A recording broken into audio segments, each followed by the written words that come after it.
worked as an international executive voice coach and communication consultant for more than 10 years, and I keep meeting clients who struggle to stop wriggling and move confidently and powerfully on stage or on camera. Today, I've decided it's time to discuss what to do with your body so that you can attune your body to the space you're presenting in.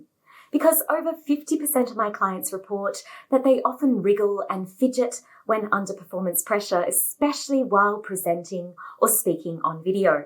So if you've not worked with me yet to learn how to gain tips on composed confidence and magnetic presence while presenting, today's video will get you started. Welcome to the Cadenza International channel. I'm Dr. Sarah Lobigaiga de Rodriguez, an international executive speaking coach and opera singer.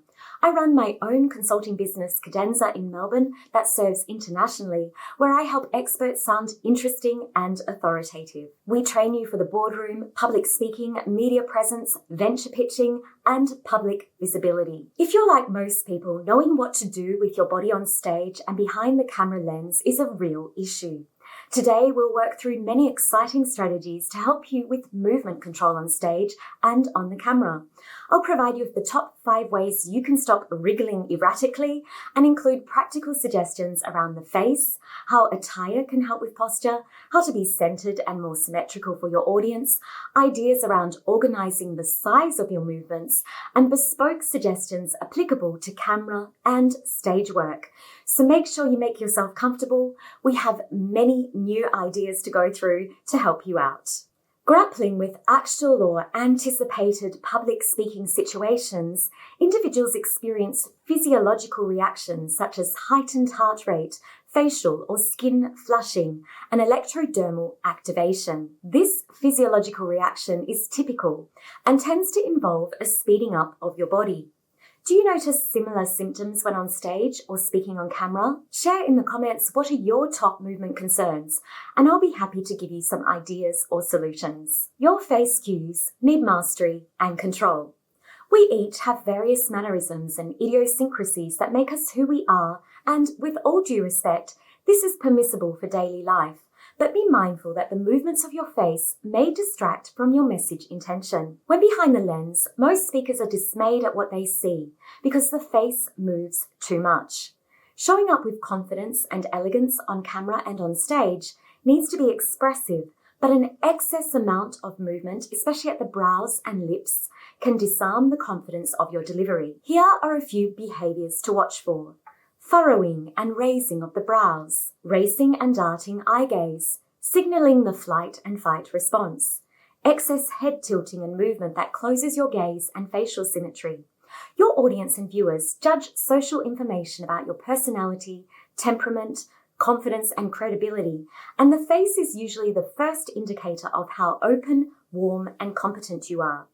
Positive and calmly composed facial expressions are the best approach to go for when public speaking, delivering a venture pitch, or sharing your expertise behind the lens, because they reduce the risk of stress-inducing emotional contagions spilling onto your viewer and disrupting their own comfort levels. Humans have developed an advanced ability to read the patterns of the face and its signals, and for most, the accuracy of understanding these social cues is reliable. For this reason, many of my clients benefit from addressing camera and stage-based strategies to build their emotional control and tone of expressions so that their viewer is served with a confident and balanced visual delivery style, thus enhancing and supporting the impact, interest, and value of their message. My next suggestion is to use clothing and your attire to assist your posture and movement advantageously. Over the years, performing on stage as an opera singer while public speaking and even on camera, I've noticed that various attire is more supportive of my composure,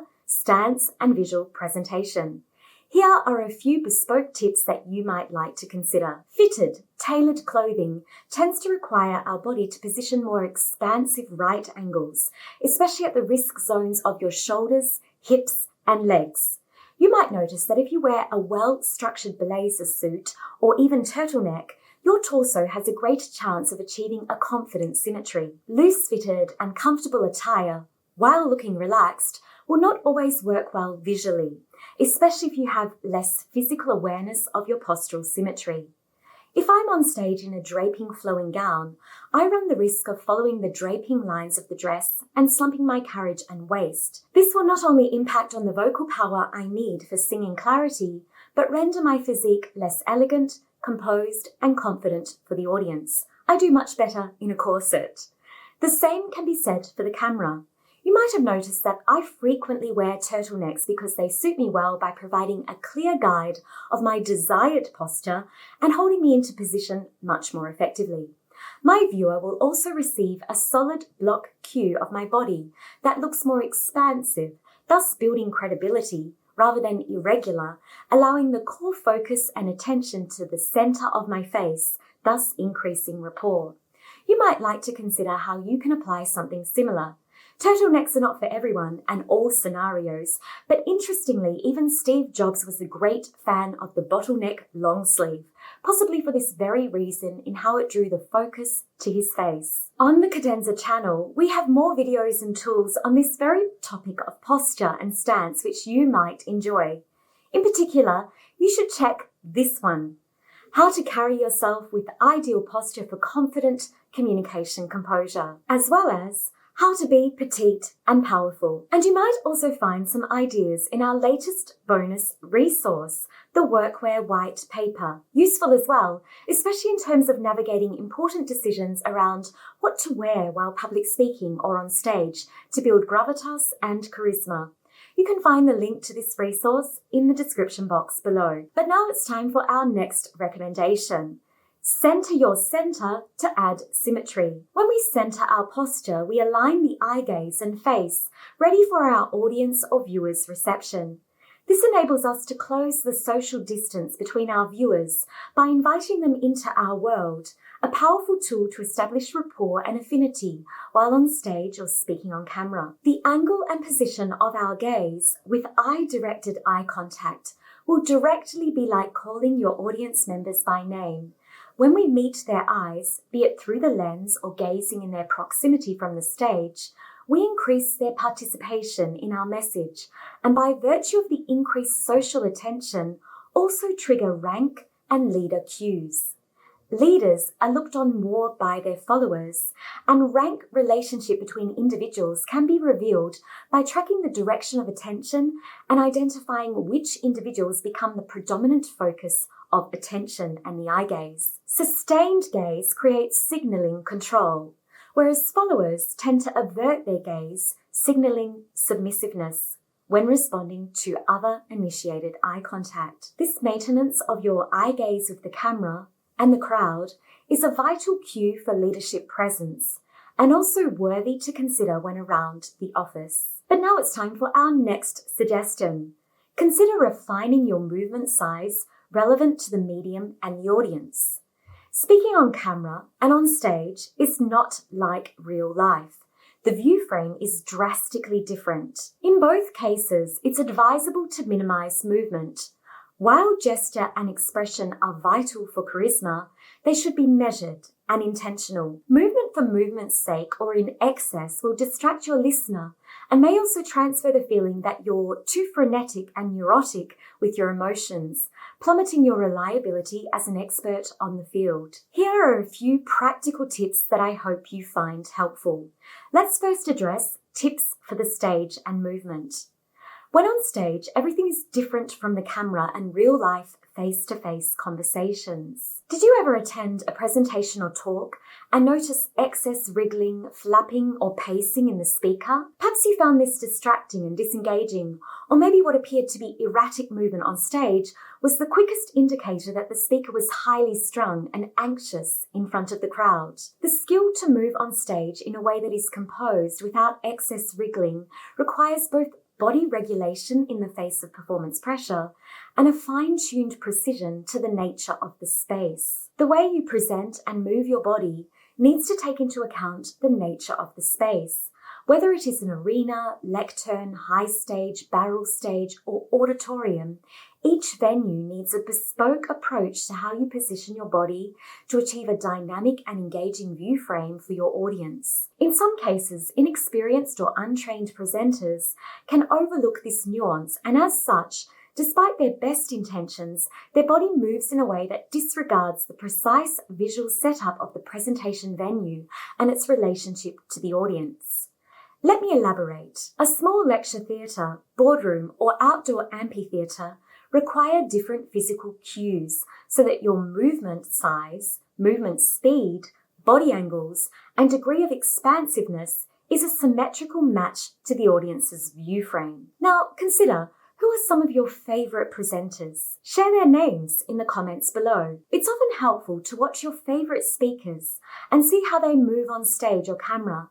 But often it takes more than that to master your presence and movement. When I work with industry leaders, experts, and public speakers to build up elite presenting skills, we workshop a variety of spatial dimensions to ensure that you harness the power of space and your own body's relationship with it. Perhaps you're waiting for the tips for movement on the camera, so let's get into that area of work.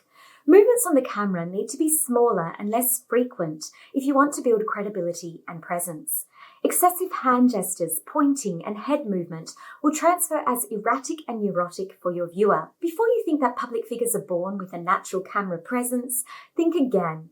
The skill of adroit communication must be trained because both the camera lens and microphone are unforgiving. We have an expert article and tutorial on this which will provide you with more ideas specific to media appearances, which you can check out over on the Cadenza website. I've linked the article and free training in the description box below. I still remember my first video recording speaking on camera years ago, where I struggled to stop moving excessively. Have you had a similar experience? Presenting anxiety is entirely normal, whether in front of an audience, in a pressure cooker meeting, in a Vesta pitch, or behind the camera lens. Freezing up on stage, moving too much or too little, struggling to project your voice tone, or feeling out of sync with your audience are just a few of the challenges we can face when public speaking. You're not alone. I can train you in the niche tactics you need to become a vocally influential speaker in a way that accelerates your brand and builds your industry visibility. Because the last thing you want is to be invited to speak for a huge and unexpected opportunity and not be ready. You can find more details about our services at Cadenza in the description box below. All it takes is booking a discovery call with me to talk through meaningful solutions for your personal communication needs. I've left details in the description below for you to check out. Remember, we're Australian-based but work globally with clients all over the world, so don't hesitate to consider our speaking solutions for your big professional and entrepreneurial goals. If you've enjoyed this episode, feel free to check out other videos on our channel. I'm obsessed with helping you to express your ideas with confidence and success. So if you found this video helpful, let me know in the comments how you plan to apply these strategies. Why not try using one of these techniques in your next speaking engagement and share how it went in the comments. Thanks for watching. Don't forget to click like or subscribe if you want to be updated on our next episode. Ciao for now, and I'll see you in the next video.